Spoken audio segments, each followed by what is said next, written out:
Welcome to the solution of assignment A03. Let's see the solutions. Question number 1. हमारे पास 2 ग्राम pure निकल का है और उसको हमने नाइट्रिक एसिड में डिसॉल्व किया। ठीक है। अगर आप नाइट्रिक एसिड में किसी निकल मेटल को डिसॉल्व करोगे तो क्या होगा? निकल प्लस HNO3 ये बनाएगा निकल NiNO3 whole twice plus hydrogen यहाँ से रिलीज हो जाएगा। And what will the balanced reaction? यहाँ से 2 से मल्टीप्लाई कर दो। यप, ये बैलेंस्ड है। ठीक है। तो अब जितने इक्विवेलेंट्स निकल के होंगे उतने ही इक्विवेलेंट जो है आपका प्रोडक्ट बनेगा। तो निकल के यहाँ पे 2 ग्राम दे रखा है। ठीक है। तो निकल का ये अमाउंट 2 ग्राम दे रखा है, तो इसके इक्विवेलेंट्स कितने हो जाएंगे? Equivalents is equal to given mass by equivalent mass. तो इक्विवेलेंट मास निकल का कितना हो गया? देखो निकल का मास कितना है, एटॉमिक मास 58.69 है, तो इसका मोलर मास क्या हो जाएगा? जो भी वही है 58.7 ग्राम पर मोल। बट ये इसका जो है ना मोलर मास है, हमें इसका यहाँ पे इक्विवेलेंट मास से डिवाइड करना है। तो इक्विवेलेंट मास से डिवाइड करने के लिए हमें इसका एन फैक्टर पता होना चाहिए। तो देखो निकल जो है यहाँ पे Ni से Ni2 प्लस में कन्वर्ट हो रहा है, तो इसका एन फैक्टर जो है ना यहाँ पे 2 है। तो यहाँ पे आप जो है ना इसको 2 से डिवाइड करोगे, ये हो जाएगा 4/58.7 इक्विवेलेंट। और इतने ही इक्विवेलेंट्स जो होंगे किसके होंगे? NiNO3 होल ट्वाइस के, है ना। अब हमें क्या करना है, हमें बताना है कि इसकी नॉर्मेलिटी क्या होगी सॉल्यूशन की, रिजल्टिंग सॉल्यूशन की। नॉर्मेलिटी क्या होती है? नॉर्मेलिटी होती है कि आप कितना इक्विवेलेंट्स डिसॉल्व कर रहे हो। तो हम इतना इक्विवेलेंट डिसॉल्व कर रहे हैं 4, और सॉल्यूशन का वॉल्यूम कितना है लीटर में, तो 0.5 लीटर, है ना। इसको आप कर लो, तो इसको कर लोगे तो आपका ये आंसर अप्रोक्सीमेटली 0.136 एन आना चाहिए। तो A option is the correct answer.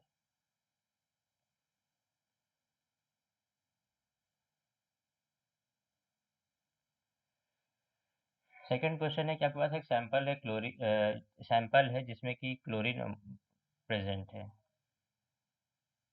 तो सैंपल का वेट कितना है? 1.03 ग्राम। ठीक है। और इसमें क्लोरीन प्रेजेंट है इस सैंपल में, और इस क्लोरीन को इन्होंने AgCl के फॉर्म में प्रेसिपिटेट करा लिया। तो AgCl कितना फॉर्म हुआ? AgCl फॉर्म हुआ 0.5 ग्राम। ठीक है। तो मोल्स ऑफ AgCl कितने हो गए? Given mass by molar mass is 107.8 plus 35.5, ये अप्रोक्सीमेटली 143.5 होता है, तो ये मोल्स हो गए। और इतना ही मोल्स किसका हो जाएगा? क्लोरीन का हो जाएगा इसमें, है ना, क्योंकि केमिसिटी 1 है इसकी AgCl में, तो उतना ही मोल होगा क्लोरीन का। ठीक है। अब हम क्लोरीन के मोल को कन्वर्ट कर लेते हैं अमाउंट में। तो वेट ऑफ क्लोरीन क्या हो जाएगा?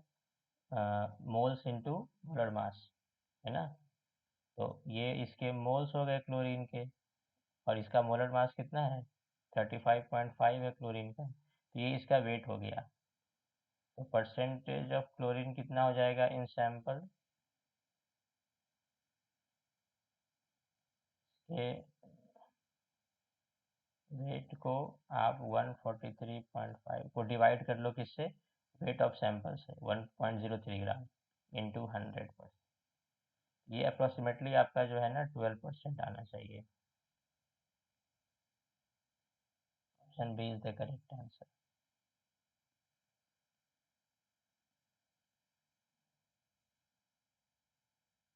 क्वेश्चन नंबर 3 देखो। हाइड्रोजन एटम की अनएस एनर्जी 13.6 इलेक्ट्रॉन वोल्ट है। देखो, हाइड्रोजन लाइक एटम के लिए En जो होता है -13.6 Z²/n² होता है, और H लाइक स्पेसिस। अब हाइड्रोजन के लिए ये क्या है, हाइड्रोजन के लिए Z = 1 है, तो 4H है En = -13.6 अपॉन n²। ठीक, ये डिवाइस हो गया आपका। अब हमारे पास अगर फर्स्ट ऑर्बिट हो, तो फर्स्ट ऑर्बिट में कि इलेक्ट्रॉन की एनर्जी कितनी होगी, माइनस, ये इलेक्ट्रॉन वोल्ट में है, यूनिट क्या है, इलेक्ट्रॉन वोल्ट।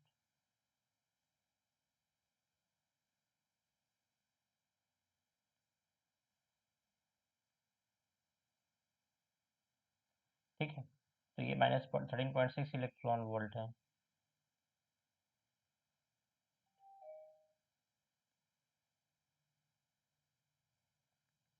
अगर आप इतनी एनर्जी दोगे हाइड्रोजन को इस ऑर्बिट के लिए, तो आप जो है ना इस ऑर्बिट से इलेक्ट्रॉन को आयनाइज करा सकते हैं। तो और पहले ऑर्बिट में 1s ऑर्बिटल है, और जो सेकेंड ऑर्बिट में जो है 2p ऑर्बिटल है यहाँ पे गिवन। तो उससे कोई मतलब नहीं है, हम सिर्फ आर्डिनो एटम का कॉन्सेप्ट लगा रहे हैं, तो हम उसको जो है ना ऑर्बिट्स मान के चलेंगे। तो E2 कितना हो जाएगा, -13.6/2², ये हो जाएगा आपका 3.4। तो जो आयनाइजेशन एनर्जी होगी वो हो जाएगी 3.4 इलेक्ट्रॉन वोल्ट। Option A.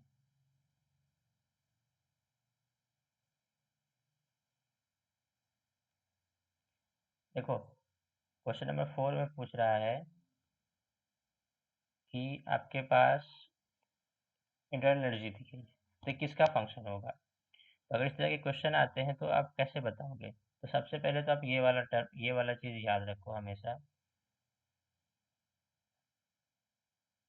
कि हम रिलेशन, थर्मोडायनामिक रिलेशंस लिखते कैसे हैं, डिफरेंशियल जो रिलेशन होता है।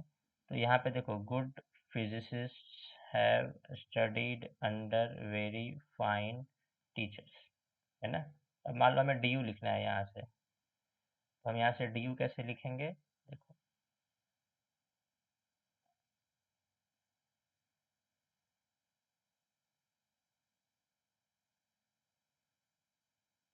D U is equal to क्या हो जाएगा, ऊपर एस है, ऊपर जाएंगे तो हम पॉजिटिव लेंगे, नीचे जाएंगे तो नेगेटिव लेंगे, इधर जाएंगे तो पॉजिटिव लेंगे, इधर जाएंगे तो नेगेटिव लेंगे, कार्टेशियन कोऑर्डिनेट सिस्टम के अकॉर्डिंग। तो ऊपर जा रहे हैं तो एस है, तो वो क्या हो जाएगा, डी एस। और इधर जा रहे हैं लेफ्ट साइड में, तो वी है, तो ये हो जाएगा -dv। एस के साथ क्या आता है, टी, और वी के साथ क्या आता है, पी। तो देखो, u as a function of क्या दिख रहा है आपको यहाँ पे, एस एंड वी दिख रहा है ना, u is a function of S and V दिख रहा है, एस को और वी को वेरी करेंगे तो u आ जाएगा। तो इसलिए करेक्ट आंसर क्या है, ऑप्शन बी।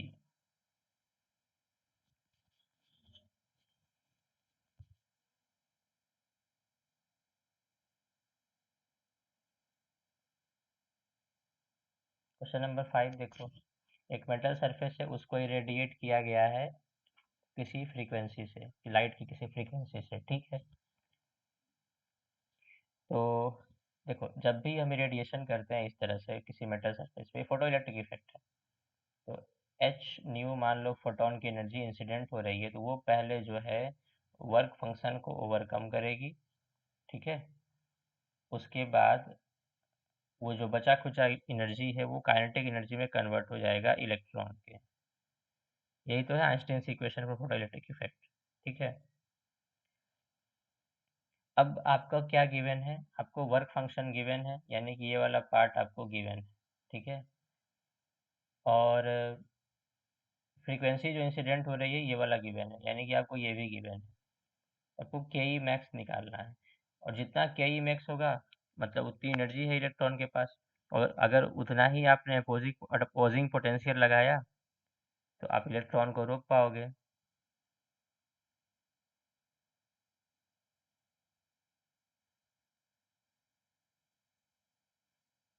है ना।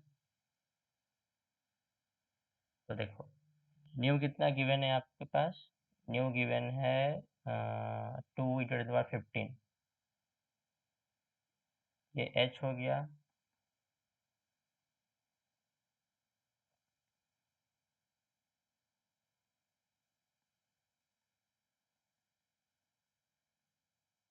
ये न्यू हो गया,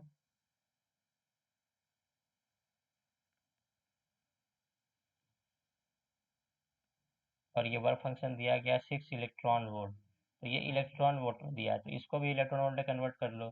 तो कैसे कन्वर्ट करेंगे इलेक्ट्रॉन वोल्ट में, इसको डिवाइड कर लेंगे किससे, 1.6 × 10⁻19 से। तो ये इलेक्ट्रॉन वोल्ट में कन्वर्ट हो जाएगी ये वाली पार्ट, और यहाँ से निकाल लो आप के ई मैक्स। ये कैलकुलेशन करना, this calculation will give you something about 8.26.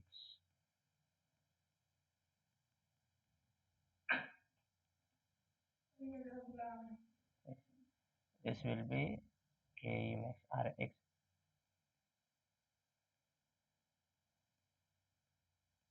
अब यहाँ से इसको माइनस कर लो, तो ये हो जाएगा के E max is equal to 2.26 electron volt.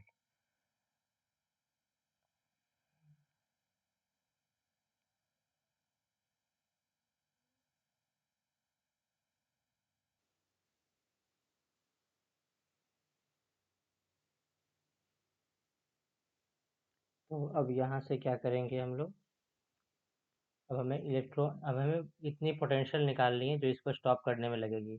तो इलेक्ट्रोस्टैटिक एनर्जी जो होती है वो क्या होती है, इलेक्ट्रोस्टैटिक एनर्जी क्या होती है, Q × V। तो इतनी अमाउंट ऑफ एनर्जी हमको देनी है, इतने अमाउंट ऑफ इस अमाउंट के एनर्जी के इलेक्ट्रॉन को रोकने के लिए, है ना। तो यहाँ पे आप क्या करो, 2.26 करो, इसको पहले जूल में कन्वर्ट करो, तभी तो आप इसे इक्वलाइज कर पाओगे। ये हो जाएगा 1.6 × 10⁻−19 joule. This is equal to 1.6। Electron पे चार्ज कितना होता है, क्यू चार्ज होता है, और पोटेंशियल मान लो वी रिक्वायर्ड है। तो इससे ये कैंसिल हो गया, तो जितना इलेक्ट्रॉन वोल्ट के ई मैक्स है उतना ही वोल्ट हमें लगाना होगा पोटेंशियल, अपोजिंग पोटेंशियल। तब हमें जाके क्या मिलेगा, हम उस इलेक्ट्रॉन को रोक पाएंगे। तो वोल्ट्स में आंसर पूछा था, तो कौन सा करेक्ट आंसर होगा, ए, देखो ए अप्रॉक्सीमेटली आ रहा है, option A is the correct answer.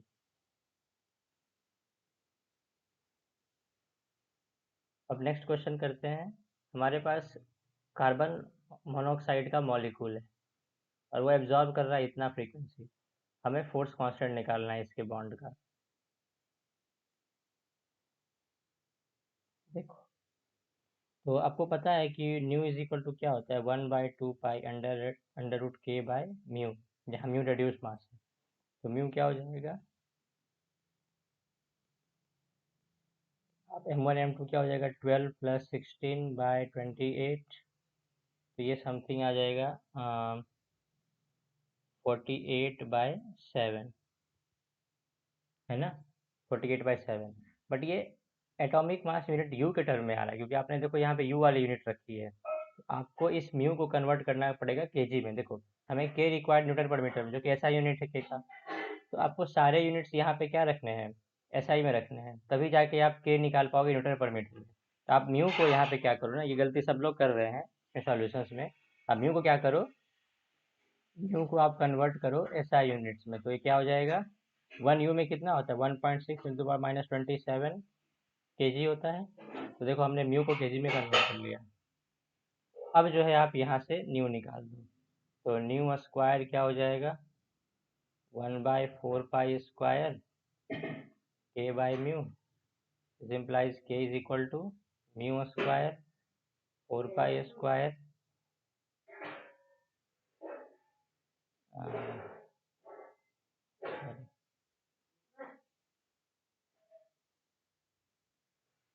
और ये म्यू। तब सारी वैल्यूज यहाँ से पुट कर दो, तो सारी वैल्यूज पुट करोगे तो ये कितना दे रखा है न्यू, 6.43 इंटू 10⁻13 हर्ट्ज, इसका square into 4 into pi square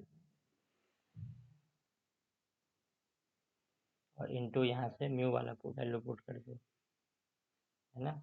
और ये सब कैलकुलेट कर लो आप, और तो ये के जो आएगा आपका, ये अप्रोक्सीमेटली 1899.5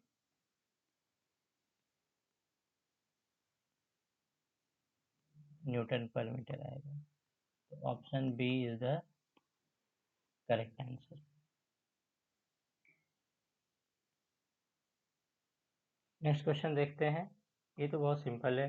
पूछा है कि कौन सा इसमें से एक्सटेंसिव प्रॉपर्टी है। देखो, मास अमाउंट पे डिपेंड करता है, वॉल्यूम भी अमाउंट पे डिपेंड करता है, हीट कैपेसिटी भी अमाउंट पे डिपेंड करता है। स्पेसिफिक हीट, जहाँ भी टर्म स्पेसिफिक आ जाए ना, वो सब के सब जो होते हैं इंटेंसिव प्रॉपर्टी होती है। तो ये जो है ना, डी होगा यहाँ पे इसका करेक्ट आंसर।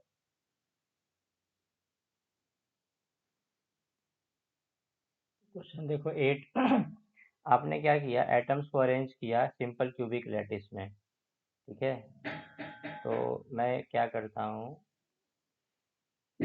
मैं सिंपल क्यूबिक लैटिस को थोड़ा सा रेप्लिकेट करता हूँ। इस तरह से आपके पास सिंपल क्यूबिक लैटिस है ना। और आप इसमें एटम्स को अरेंज कर रहे हो। एक एटम यहाँ पे है, मान लो कि हम इस तरह से अरेंज कर रहे हैं। एक एटम मान लो यहाँ है, एक एटम मान लो ऐसे, ठीक है। तो आप सिंपल क्यूबिक बारे में क्या जानते हो, ए इक्वल टू क्या होता है, 2r होता है। ये प्रिमिटिव क्यूबिक लैटिस होती है। तो ए इक्वल टू क्या हो जाएगा, r प्लस r 2r। अब हमें क्या करना है, हमें एक दूसरे एटम को यहाँ पे ला के देना है, बॉडी सेंटर पे रखना है, और कुछ इस तरह रखना है कि ये जो है ना, यूनिट सेल साइज को अफेक्ट ना करे। तो उसके लिए क्या कंडीशन होगी, देखो, उसके लिए हम कंडीशन क्या रखेंगे कि देखो, अगर इसका रेडियस मान लो कि r है, और मान लो कि इसका रेडियस r डैश है, तो r plus 2r dash plus r is equal to क्या होना चाहिए, डायगोनल ऑफ द क्यूब, यानी √3 इंटू साइड। साइड क्या है, a, यानी कि 2 into R plus R dash is equal to √3 into 2r। 2 से 2 कैंसिल कर लो आप, यहाँ से r प्लस आर डैश क्या आ गया, √3 इंटू आर, और आर डैश क्या आ गया, √3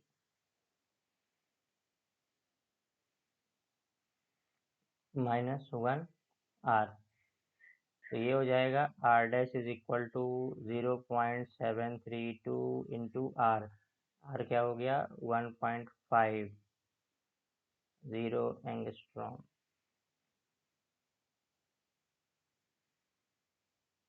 तो ये कैलकुलेट कर लेना, ये अप्रॉक्सीमेटली 1.1 एंगस्ट्रॉम आता है। ऑप्शन बी जो होगा करेक्ट होगा।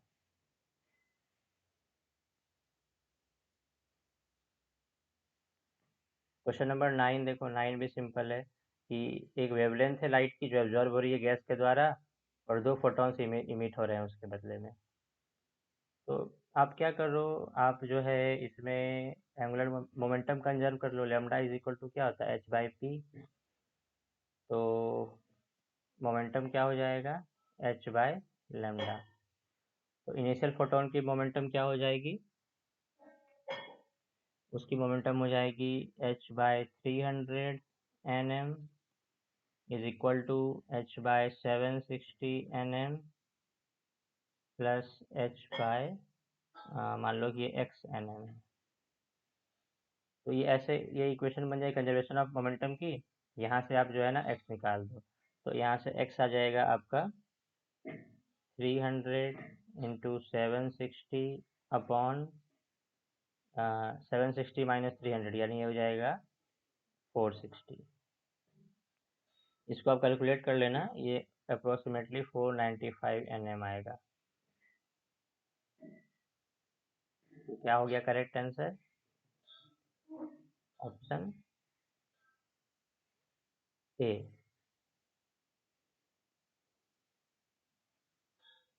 क्वेश्चन नंबर 10 देखो, एक मेटल को इरेडिएट कर रहे हैं लाइट से, तो मैक्सिमम काइनेटिक एनर्जी जो हो रही है इलेक्ट्रॉन की वो है इतनी जूल, 6.6 जूल। थ्रेशोल्ड फ्रीक्वेंसी निकालनी है मेटल की।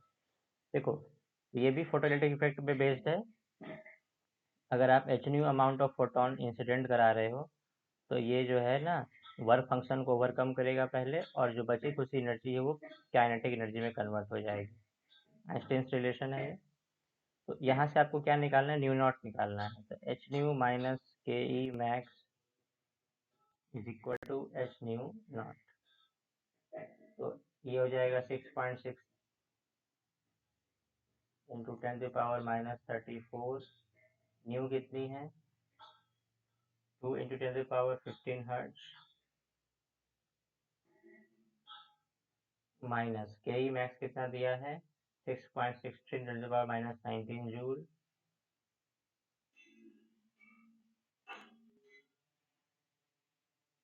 This will be equal to into new not. यहाँ से आप न्यू नॉट निकाल लो। देखो 6.63 तो कॉमन आ जाएगा यहाँ से, वो कैंसिल हो जाएगा इससे, और जो बाकी टर्म्स उसको कैलकुलेट कर लेना आप। तो ये आ जाएगा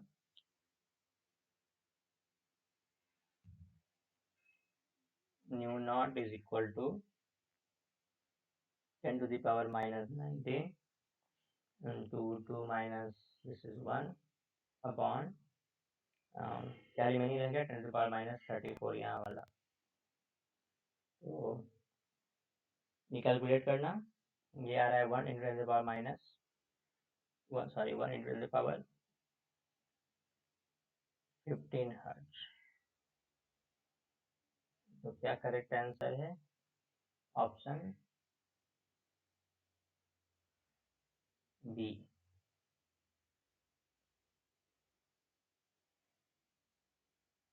इलेवन का सॉल्यूशन करते हैं हम लोग अब।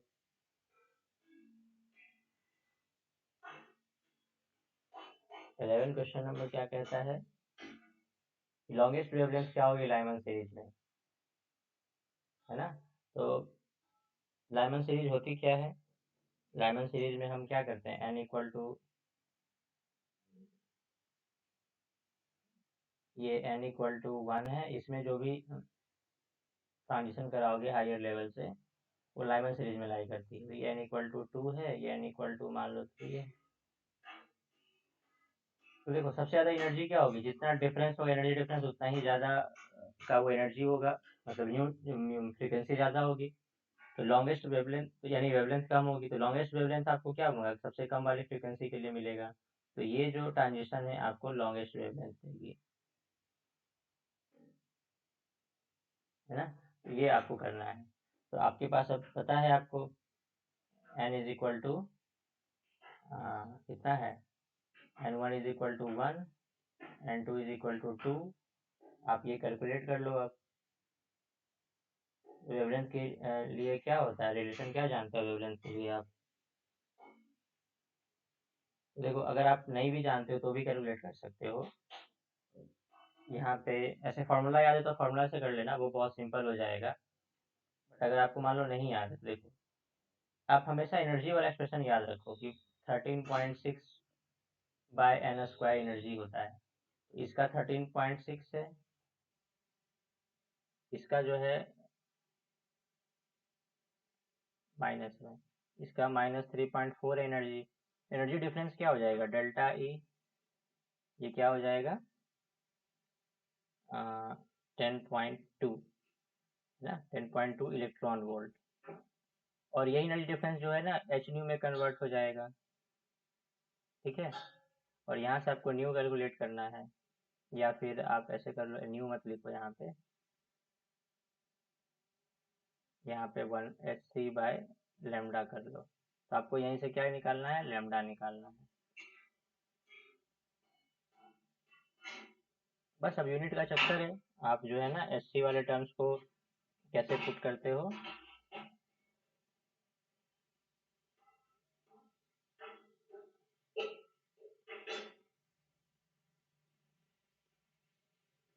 ठीक है। और ये 10.2, अब इलेक्ट्रॉन वोल्ट को कन्वर्ट करना पड़ेगा आपको जूल में। तो जूल में कैसे कन्वर्ट करेंगे, यहाँ से डिवाइड कर देंगे 1 इलेक्ट्रॉन वोल्ट से, तो 1.6 इंटू 10⁻⁻19। तो अब ये आ गया जूल में आ गया ये, ठीक है। तो लैम्डा कैसे निकलेगा, लैम्डा निकलेगा मीटर में, हमें लैम्डा निकालना है एंगस्ट्रॉम में। हम क्या करेंगे, 1 मीटर में कितना एंगस्ट्रॉम होता है, 10⁻10 एंगस्ट्रॉम। तो 10⁻10 से यहाँ पे हम मल्टीप्लाई कर देंगे, तो ये आपका जो आंसर आएगा ना, ये अब एंगस्ट्रॉम में आएगा। यूनिट्स बहुत इंपॉर्टेंट है एग्जाम में, जिस यूनिट में आंसर पूछा है उसी यूनिट में कैलकुलेशन करनी है। तो आप ये कैलकुलेट कर लेना, दिस विल, अब ऐसे कैलकुलेट करते हैं, 10 के पावर्स को सेपरेटली लिखो, 6.63 इंटू 3/10.2 इंटू 1.6, इसको ऐसे लिखो। और 10 के पावर्स को जो है ना सब सेपरेट करके लिखो, -34 + 8 + 10 + 19, ऐसे कैलकुलेट करो इसको। तो ये अब कैलकुलेशंस कर लेना आप, अब आपसे बचा हुआ है, ये बहुत ज़्यादा कॉम्प्लिकेटेड तो है नहीं। और ये इसका कैलकुलेशन का आंसर आई एम गेटिंग सी, 1215.7। तो ये तब है जब आपको बिल्कुल फार्मूला नहीं याद है, तो आप इस तरह से जाओ। और फार्मूला आपको पता है कि जो एक रिडबर्ग फार्मूला होता है, लाइमन सीरीज का जो फार्मूला होता है, वो आप यूज़ कर लो, ऐसे भी चलेगा। बट जैसे आपको एकदम नहीं याद है तो आप ऐसे करके कर सकते हो। एनर्जी वाला हमेशा याद रखना, एनर्जी क्या होती है हाइड्रोजन एटम्स की, उससे हमेशा कोई भी क्वेश्चन कर सकते हो। क्वेश्चन नंबर 12 देखो। क्वेश्चन नंबर 12 जो है वो कह रहा है कि हम किसी भी इलेक्ट्रॉन, दो इलेक्ट्रॉन को 3p ऑर्बिटल्स में कितने तरीके से प्लेस कर सकते हैं, है ना। आपके पास दो इलेक्ट्रॉन है, उनके पास दो पॉसिबल स्पिन है, +½ और -½ तो एक तरीका तो ये हो गया कि आपको जो है ऐसे आप फिल कर सकते हो, या आप ऐसे फिल कर सकते हो, है ना। तो अब ऐसे ऐसे 3 कॉन्फ़िगरेशन और हो जाएंगे, तो ये 3 से मल्टीप्लाई हो जाएगा, तो यहाँ से आपका 6 कॉन्फ़िगरेशन यहाँ से मिल गए, 6 तरीके मिल गए यहाँ से फिल करने के। उसके बाद दूसरा ये हो जाएगा कि आप जो है सिंगल सिंगल इलेक्ट्रॉन फिल करो, जैसे ये 1, इसमें 1, है ना। इस तरीके से आप जो है ना इसमें भी 3 तरीके से फिल कर सकते हो। कैसे, एक बार इसमें फिल किया, इसमें किया, फिर इसमें किया, इसमें किया, तो 3 तरीके से यहाँ भी आप फिल कर लोगे, ठीक है। फिर आप क्या करो, इनका जो है ना अपोजिट बना लो, ये 6 आ गया, फिर 3 आ गया, इनका अपोजिट बना लो, मतलब इनके स्पिन को चेंज कर दो। तो इस तरीके से भी आप 3 फिल कर सकते हो, तो ये 3 और हो गए, ठीक है। अब उसके बाद आपके पास क्या बचता है, आपके पास बचता है कि आप मिक्स्ड स्पिन वाला लगाओ, एक ऊपर एक नीचे, और इसको एक्सचेंज करके करोगे। उसके बाद इस तरह के 3 अरेंजमेंट्स पॉसिबल हैं, है ना, इस तरह के 3 अरेंजमेंट्स पॉसिबल हैं। जैसे इसको ऐसे रखा, इसको इस बार ऐसे रखना,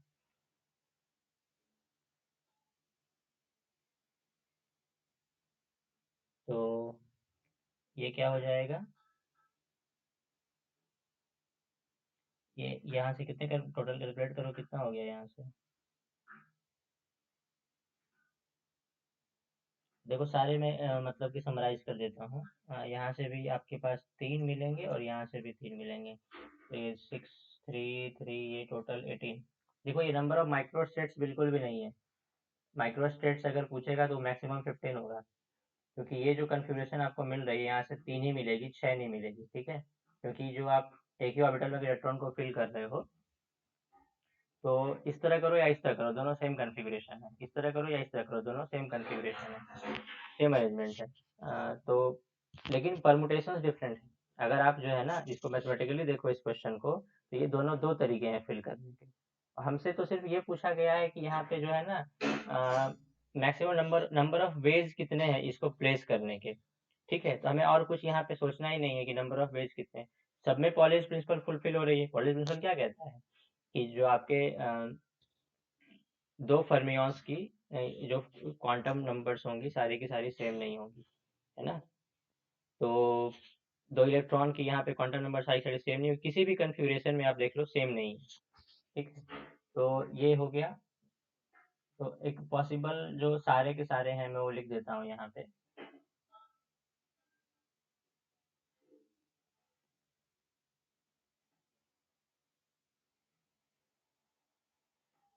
सारे के सारे पॉसिबल यहाँ पे मैं लिख देता हूँ, आप इसको देख लेना। ये क्वेश्चन केवल और केवल नंबर ऑफ अरेंजमेंट्स का है, आप इसको माइक्रो सेट से बिल्कुल भी जो है ना मैच मत करना। माइक्रो सेट्स पूछेगा तो मैक्सिमम 15। ये देखो, इस तरह से आप करोगे ऐसे और ऐसे वाला, तो इसके दो अरेंजमेंट्स हैं, ऐसे और ऐसे, ठीक है। इसमें एक और पॉसिबल है, आप जो है इसको एक को टॉप स्पिन दो, एक को डाउन स्पिन दो, और इसको यहाँ पे एक्सचेंज कर दो। एक को डाउन स्पिन दिया, उस वाले को टॉप स्पिन दिया, ठीक है। तो आप अब ऐसे कर लो। तो ये आपके दो हो गए, चार हो गए, इस तरह से आप बनाओगे तो नेक्स्ट वाला क्या हो जाएगा, वन। इसमें इस तरह से कर सकते हो आप, ठीक है।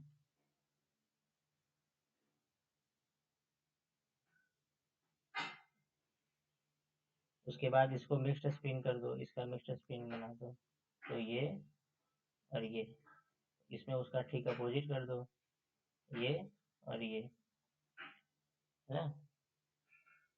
अब फिर क्या करो, अब आप इन दोनों को ऑक्युपाई कराया, अब इन दोनों को ऑक्युपाई कराओ, ये, तो ये और ये, ठीक है। अब इनकी मिक्स्ड स्पिन बना दो, तो ये हो जाएगा ये ऐसे, सॉरी मिक्स्ड स्पिन बनानी,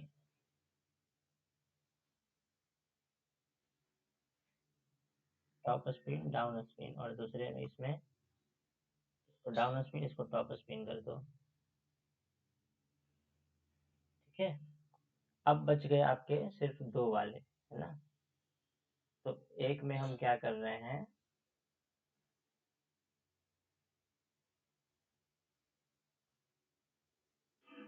ऐसे दे रहे हैं, दूसरे में ऐसे दे रहे हैं, ठीक है।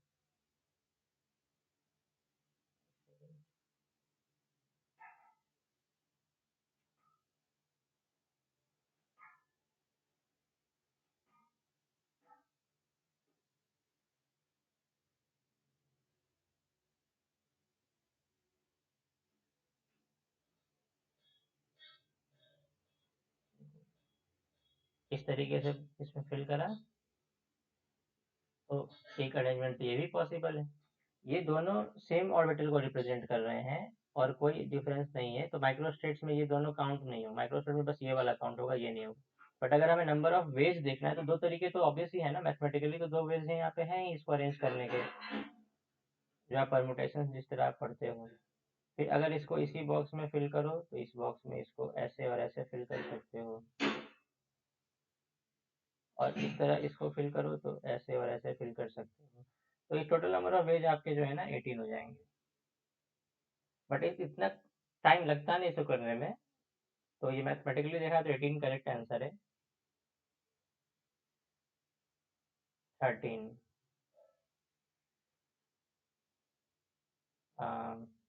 एक रिएक्शन दे रखी है और आपसे पूछ रहा है कि कौन सा जो है ना, कौन से कंडीशन के लिए ये स्पॉन्टेनियस है।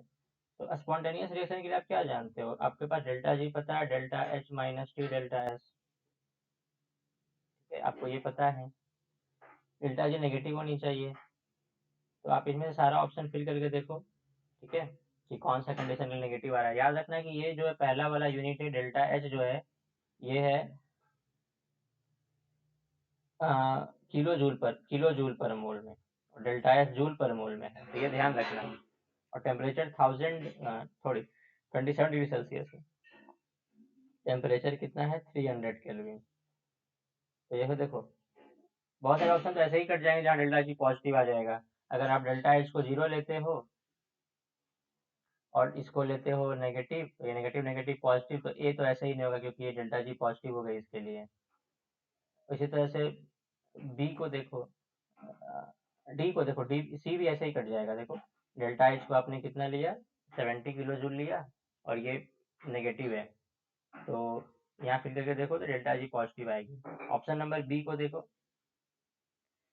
बी वाले के लिए अगर आप देखोगे तो -70 किलो जूल, यानी कि यहाँ पे 1000 माइनस यहाँ पे 300 केल्विन हो जाएगा और डेल्टा एस, तो डेल्टा एस कितना है 300, है ना। तो अब ऐसी बात है ये नेगेटिव वैल्यू आ रही है, तो ये जो है ना स्पॉन्टेनियस रिएक्शन की कंडीशन होगी। क्वेश्चन नंबर 14, ये भी बहुत सिंपल है, डी ब्रॉगली वेवलेंथ निकालनी है, बस प्रैक्टिस के लिए दिया था कि आप एक बार रिकॉल कर लो। लेमडा इज इक्वल टू क्या होता है, एच बाई पी होता है, तो और पी क्या होता है, एम इंटू वी, तो बस लेमडा निकाल लो यहाँ से मीटर में, तो एच की वैल्यू 6.626 इंटू 10⁻−34, ये जूल सेकेंड है, यहाँ मीटर पर सेकेंड यानी कि 40 मीटर पर सेकेंड इंटू उसका वेट है बॉल का दिया गया 0.14 kg, 0.14 कैलकुलेट करना, तो लेमडा यहाँ से आ जाएगा आपका अप्रोक्सीमेटली 1. कैलकुलेट कर लेना, ये क्लोज आंसर्स हैं दोनों, दो आंसर्स बहुत ही क्लोज हैं, इसको आप ध्यान से कैलकुलेट करना। तो ये एक बार मैं कर लेता हूँ इसको,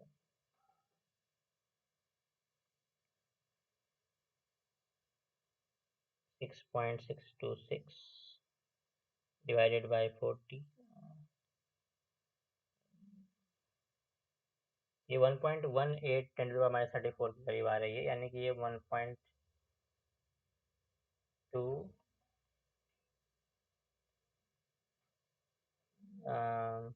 मीटर आ रही है, तो ऑप्शन ए के साथ से। क्वेश्चन नंबर 15 देखो, isobaric thermal expansion coefficient of ideal gas पूछा गया है, ठीक है। तो ये तो सिंपल है,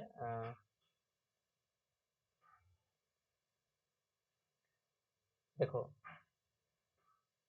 ये होता है Kp, और ये क्या होता है, इसकी डेफिनेशन होती है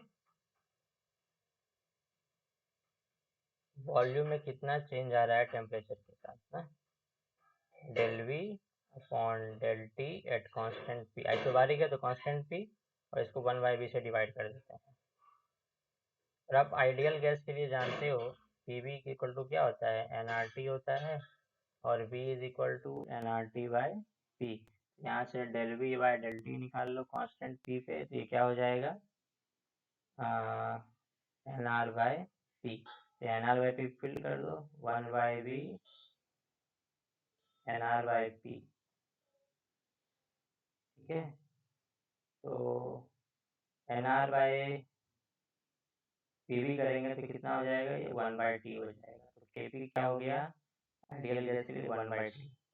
करेक्ट आंसर क्या हो गया, ऑप्शन नंबर ए।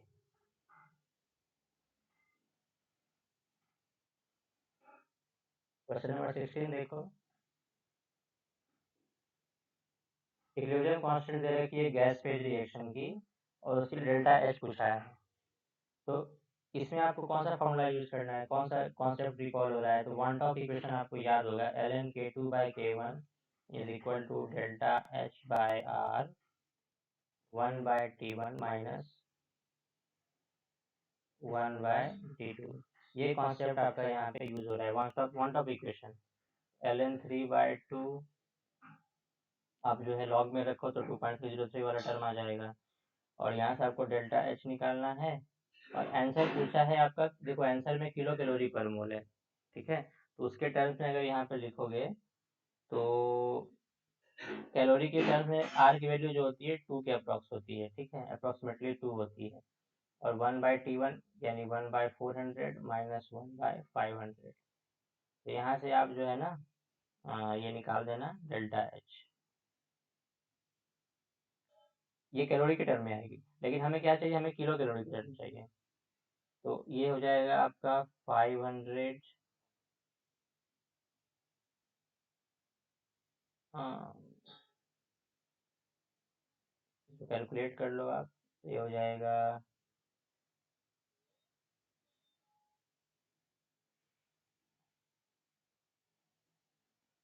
कैलोरी के टर्म में चाहिएगा, तो किलो कैलोरी टर्म में तो थोड़ा यूनिट चेंज करना पड़ेगा।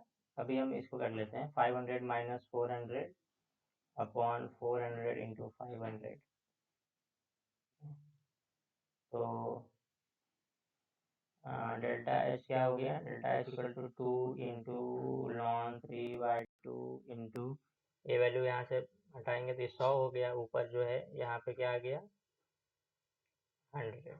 ये 2 से 2 जीरो कैंसिल हो गई, तो ये हो जाएगा 500 इंटू 4। ठीक है, तो ये है। अब आपको किलो कैलोरी के टर्म में आंसर चाहिए, तो आप यहाँ 1000 से क्या करोगे, डिवाइड कर दो। ये एग्जैक्टली 2 नहीं होती है, ये 1.87 होती है, करीब 8987, सॉरी, आर की वैल्यू। ये कॉन्स्टेंट्स वगैरह तो दिए रहते हैं, आई थिंक नहीं दिया रहता है तो आपको कन्वर्ट करना पड़ेगा दूसरे वाले से। तो ये अप्रॉक्सीमेटली आपका जो आंसर आएगा, ये कितना है कैलकुलेट कर लो। देखो, डेल्टा एच होगा रिएक्शन का जो है, वो तो यहाँ से देखो, नेगेटिव तो बिल्कुल नहीं आ रहा है ये वैल्यू, तो नेगेटिव वाले आंसर तो ऐसे ही कट हो जाएंगे। ठीक है, और कैलकुलेट करना आप, ये अप्रोक्सीमेटली बी के अराउंड आ रहा है, 1.61 किलो कैलोरी।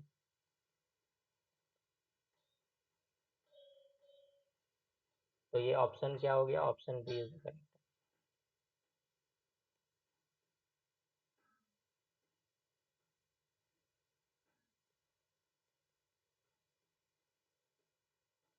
क्वेश्चन नंबर 17 देखो, बेंजीन में कार्बन कार्बन बॉन्ड लेंथ निकालनी है, C1 और C3 कार्बन की। ये भी सिंपल है, ये C1 कार्बन है, ये C2 है, C3 है, तो ये जो है ना इस तरह का ट्रायंगल बन गया, ये 120 डिग्री का एंगल है। तो आप इसको अगर मान लो ए है, तो ये भी ए है, और ये क्या है, मान लो आपका साइड सी है, इसको भी फिलहाल के लिए बी रखो। सबसे सिंपल जो मेथड है ये कोसाइन फार्मूला यूज करना। कोसाइन फार्मूला क्या कहता है, C square is equal to A square plus B square minus 2ab cos सी।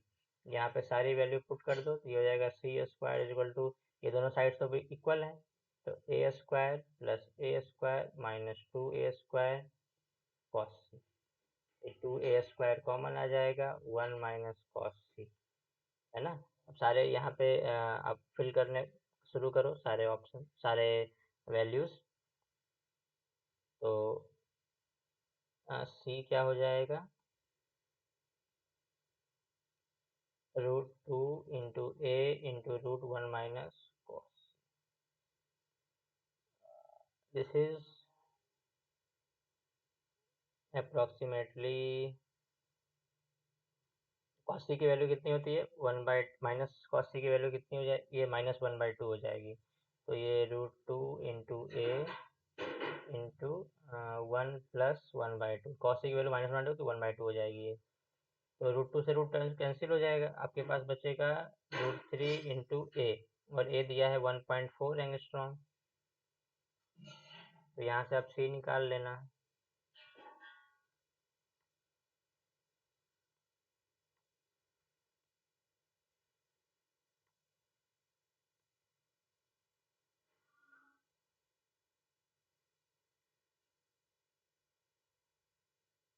थोड़ा सा और स्पेस यहाँ बनाना पड़ेगा, तो ये अप्रोक्सीमेटली कितना आ जाएगा, कैलकुलेट कर लेना आप इसको, ये 2.42 के अप्रोक्सीमेटली आ रहा है। तो ऑप्शन करेक्ट कौन सा हो जाएगा, ऑप्शन नंबर सी। क्या यूज़ किया हमने? Cosine formula. सबसे सिंपल मेथड है इसको करने का। क्वेश्चन नंबर 18 देखो। ये डिफ्यूजन डिफ्यूजन पे है। डिफ्यूजन जो है वो कितनी फास्ट होती है, तो आपको पता है रेट ऑफ डिफ्यूजन वाला जो कॉन्सेप्ट है वो क्या है, कि जो आपका जो रेट है, दो रेट है, ये किसके इक्वल होता है?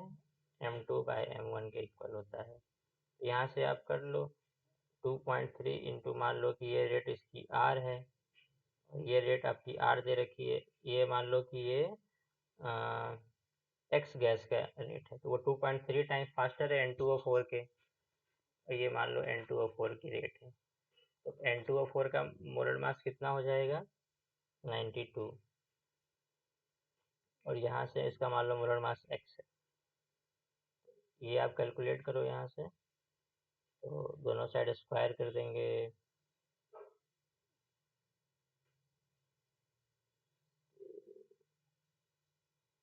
ये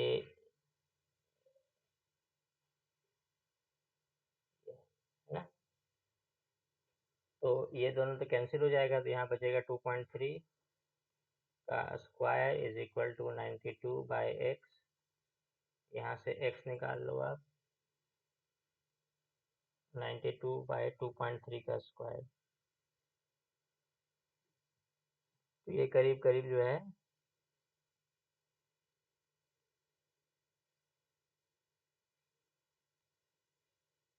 ये जो है ना करीब करीब कितनी आ रही है?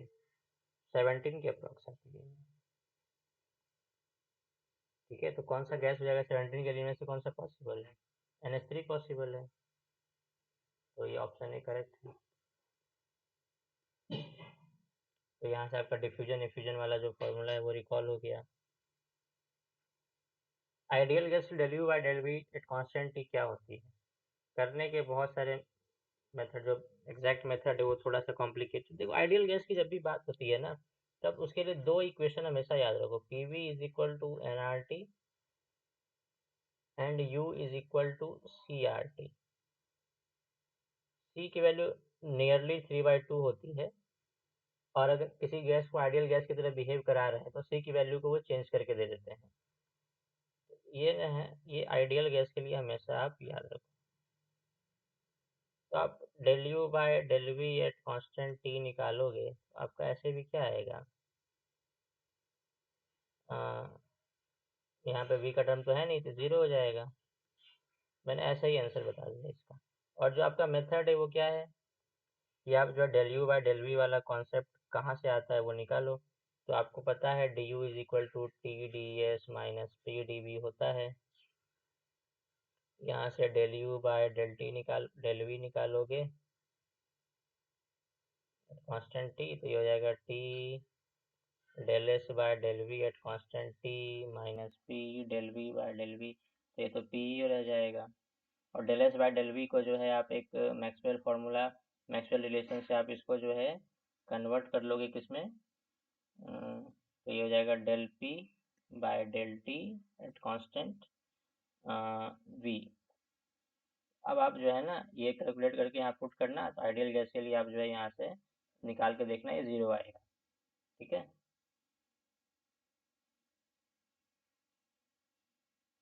क्वेश्चन नंबर 20 करते हैं। तो 20 तो बहुत सिंपल है।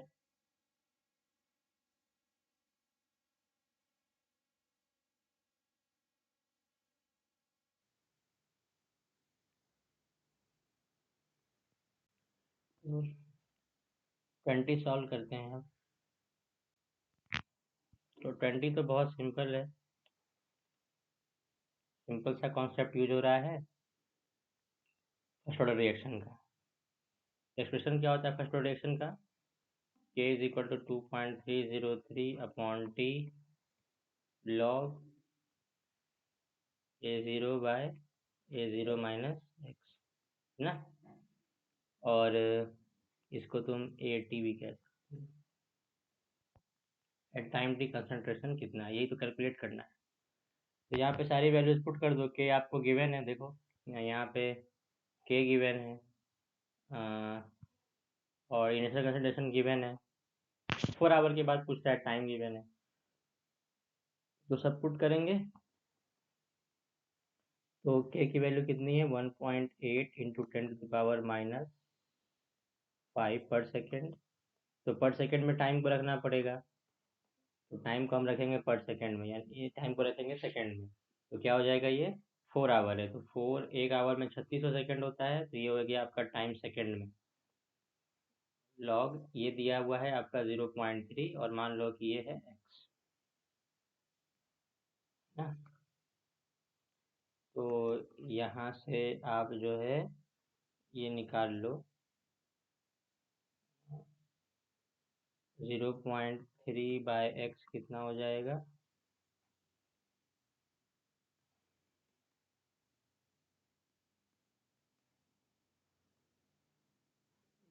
2.303, ये लॉग में। तो ये कैलकुलेट करना, ये अप्रॉक्सीमेटली कितना आ रहा है 0.11।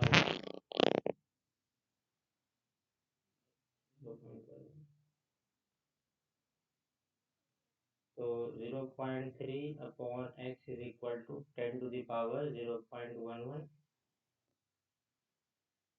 यहाँ से आप x निकाल लो, 0.3/10⁻0.11। कैलकुलेट करना कॉम्प्लिकेटेड है थोड़ा, कैलकुलेशन में देखना पड़ेगा क्या आ रहा है। ये आपका जो है ना, ये 0.23 के अप्रॉक्स आ रहा है, तो आप ये देख लो।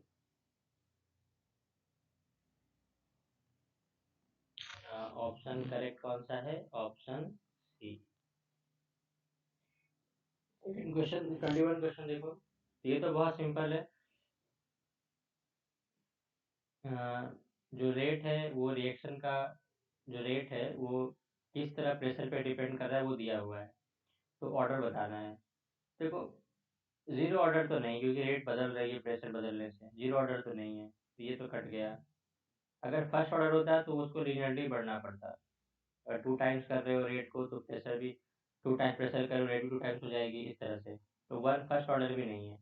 सेकेंड ऑर्डर होता है तो वो पावर्स में बढ़ते, जैसे देखो कि अगर मान लो कि रेट प्रेशर अगर 1 atm है तो रेट अगर 6 है, प्रेशर को अगर दुगना करोगे तो रेट कितना हो जाएगा, 4 टाइम्स हो जाएगा।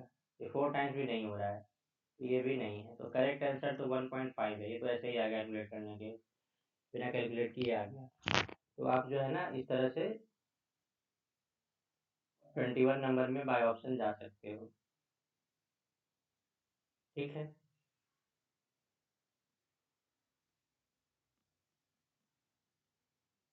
रेट इज इक्वल टू क्या हो जाएगा, ए टू द पावर मान लो एक्स कर लो, यहाँ से आप ऑप्शंस के थ्रू करके देखो। 22 देखो, 22 भी बहुत सिंपल है कि इंटरनल एनर्जी में चेंज हो रही है गैस की हीट सप्लाइड के साथ साथ, तो कौन सा एक्सप्रेशन जो इनमें से सही है। तो D U is equal to क्या होता है, T D S minus P D V, ठीक है। अब D U is equal to ये क्या हो जाएगा, ये होता है D Q minus P D V, ठीक है। तो चेंज इन इंटरनल एनर्जी जो है ना, ये इक्वल है हीट सप्लाई के, यानी कि ये दोनों इक्वल है। तो ये दोनों इक्वल होने के लिए कंडीशन क्या होगी कि ये वाला टर्म जीरो हो, इसका मतलब है कि डीवी जो है जीरो हो, यानी कि ये एक जो है ना द प्रोसेस जो है कांस्टेंट वॉल्यूम पे कैरी आउट किया गया है, तो ऑप्शन बी सही है।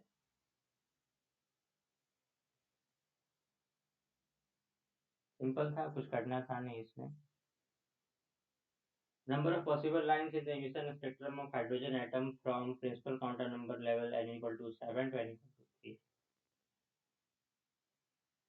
तो ये भी ऐसे ही हो जाएगा।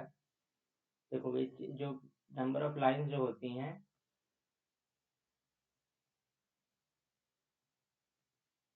इसका फॉर्मूला है n2 minus n1 into n2 minus n1 plus 1 upon ये हो जाएगा अपॉन 2, है ना।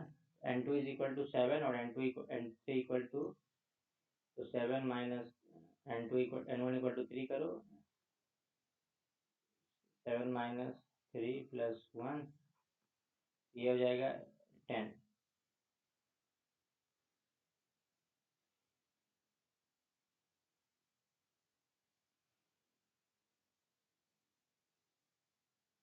देखो, wavelength of certain line in Balmer series is observed to be 4341 angstrom।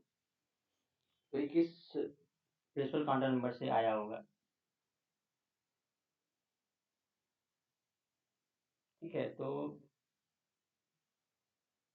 हम लोग इसको करते हैं। वैसे तो हम आंसर 5 टिक कर सकते हैं आराम से।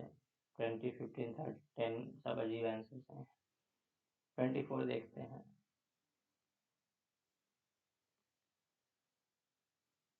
तो कैसे इसको टिक करेंगे हम लोग? तो देखो, इमिशन लाइंस के लिए जो लैम्डा की जो फार्मूला होता है लैम्डा का, वो आप कैसे क्या रखते हो? वो रखते हो आप 1/λ इज इक्वल टू इरिटेबल कांस्टेंट यहाँ पे होता है r, और ये 1/2² 1/n², ये वाला यूज कर लो। r की वैल्यू कितनी होती है? कांस्टेंट्स दिए रहते हैं 1 0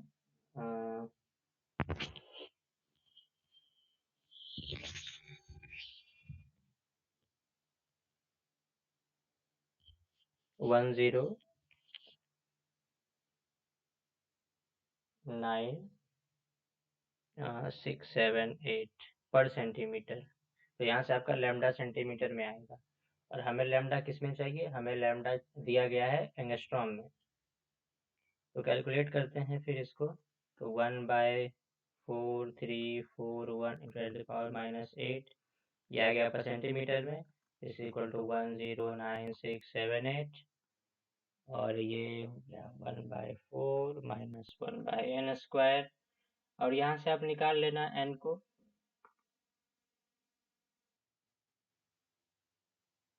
n इक्वल टू आपका जो है ये 5 आएगा, करके देख लेना। 25 नंबर सिंपल है। अगर आपके फर्स्ट ऑर्बिट में बोर्ड के अगर आपके पास दे रखी है कि स्पीड ऑफ इलेक्ट्रॉन x है, तो सेकेंड ऑर्बिट में हीलियम के क्या होगी स्पीड ऑफ इलेक्ट्रॉन? देखो, स्पीड के लिए फॉर्मूला आप जानते हो, क्वेश्चन नंबर 25 है ना ये।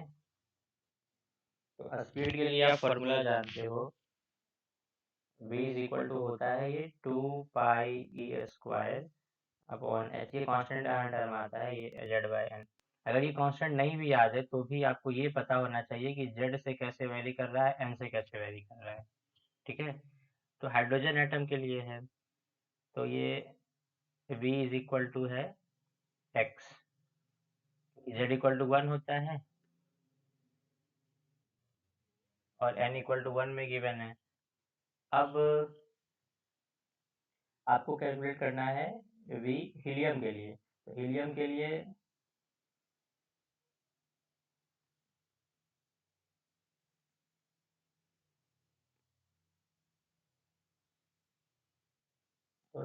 लिए आप जो है ना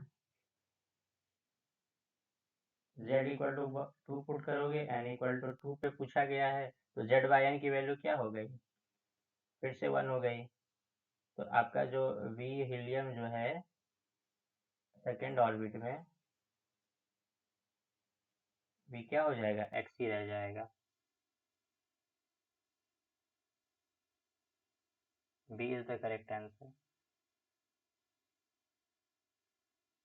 26 में इक्विलिब्रियम कांस्टेंट दे रखा है रिएक्शन का, और मोल फ्रैक्शन a का पूछा जा रहा है।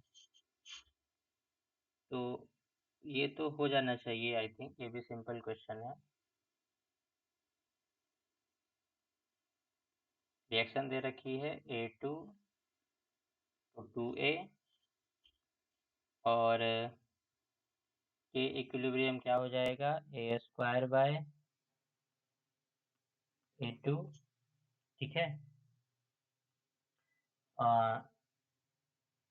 ये आपका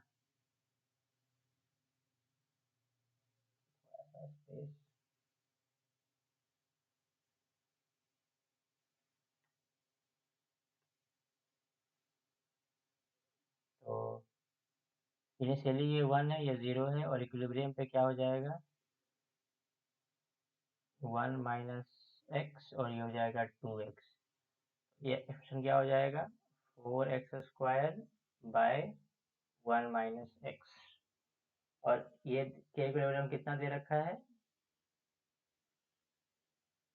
2, राइट, 2 दे रखा है ना, ये 2 दे रखा है।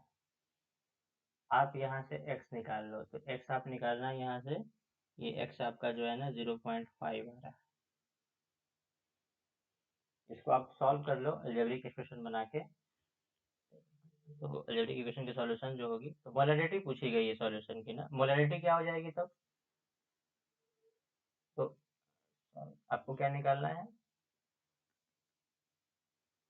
मोल फ्रैक्शन निकालना है। तो काई ऑफ ये क्या हो जाएगा इक्विलिब्रियम पे, ये कितना है 2 टाइम्स 0.5 है। टोटल मोल्स कितने हो जाएंगे इक्विलिब्रियम पे, देखो टोटल मोल्स कितने हो जाएंगे 2x प्लस 1 माइनस एक्स, यानी कि 1 प्लस एक्स, ये 1 प्लस 0.5, तो कैलकुलेट कर लेना, ये जो है आपका 0.67 के अराउंड आएगा। तो ये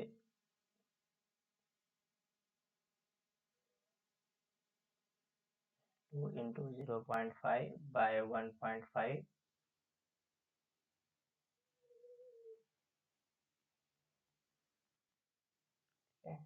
ऑप्शन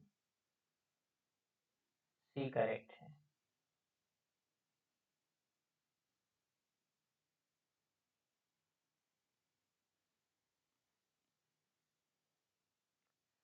क्वेश्चन नंबर 7 देखो, एंट्रोपी चेंज निकालनी है isothermal reversible expansion of 1 mole of perfect gas के लिए। तो आप ये जो है ना इस क्वेश्चन के थ्रू आपको ये वाला कॉन्सेप्ट रिकॉल करना था। कौन सा कॉन्सेप्ट, कि एंट्रोपी चेंज जो होती है वो होती क्या है आइडियल गैस के लिए। तो अगर आपके पास प्रेशर कांस्टेंट आपके पास क्या है, आपको क्या करना है reversible expansion at isothermal condition. तो आइसोथर्मल के लिए जो डेल्टा एस हो क्या हो जाएगा 2.303 N R log P1 bye P2 या V2 बाय V1। तो प्रेशर दे रखा है तो प्रेशर ग्राम में एक्सप्रेशन रखते हैं हम लोग, और कैलोरी पर केल्विन में निकालनी है। तो आर की वैल्यू आप कितना पुट करोगे, कैलोरी के लिए आप जो है ना आर की वैल्यू जो है 2 पुट कर देना है अप्रॉक्सीमेटली। N1 है, क्या हो गया N1 है, और आर की वैल्यू 2 पुट कर देना, और ये लॉग ऑफ 0.3, P1 कितना है 7.6 to 2.9 जा रहा है, सॉरी।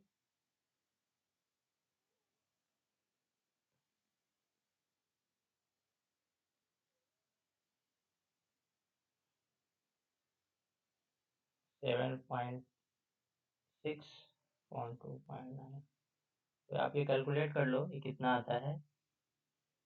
मेरे अकॉर्डिंग ये जो है ये 1.909 के आसपास आ रहा है, ये 1.9 अप्रॉक्सीमेटली।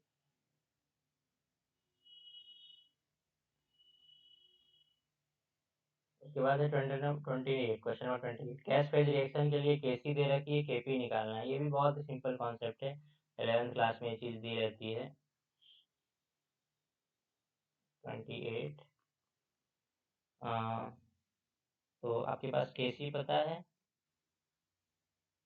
तो केपी निकालना है। तो केपी इक्वल टू क्या होता है K C R T to the power delta N, यहाँ पे सारी वैल्यूज पुट कर दो 3.8 इंटू 10 टू द पावर -3 0.082, चूँकि आंसर जो है आपका किसमें है एटीएम स्क्वायर में पूछा है, तो आप जो है ना लीटर एटीएम वाला जो कॉन्सेप्ट है वो आर की वैल्यू रखोगे, और यहाँ पे हो जाएगा टेम्परेचर 1000 केल्विन है का स्क्वायर, ये कैलकुलेट कर लेना, ये अप्रोक्सीमेटली कितना आ रहा है ये 26 के अबाउट आ रहा है I think.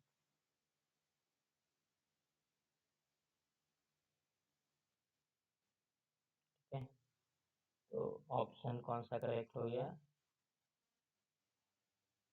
Option number B.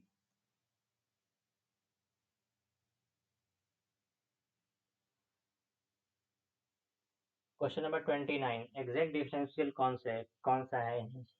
देखो, 29 को ऐसे कर सकते, अगर आपके पास एक्सप्रेशन है M D X plus N D Y, exact differential तब होता है जब del M by del Y at constant X is equal to del N by del X at constant Y होता है। ये वाला आप जो है ना इन सारे ऑप्शंस के लिए चेक करो। तो देखो बी वाले के लिए अगर चेक करोगे तो कैसे करेंगे हम? क्या दिया हुआ है बी में? R P D T plus R T D P. तो आप जो है ना इसमें एम क्या है? M equal to R P है, N equal to R T है, और एक्स की जगह आपके पास क्या लिख रखा है? एक्स की जगह लिख रखा है टी, और वाई की जगह लिख रखा है पी। ऐसे कैलकुलेट कर लो आप।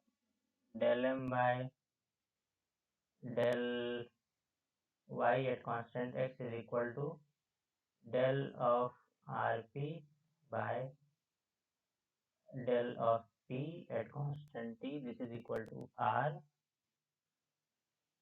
इसी तरीके से del N by del X constant Y क्या हो जाएगा? Del of del T at constant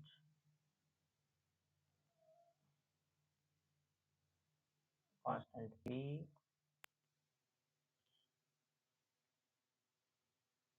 this will be equal to R. देखो दोनों इक्वल है, यानी कि ये एग्जैक्ट डिफरेंशियल है।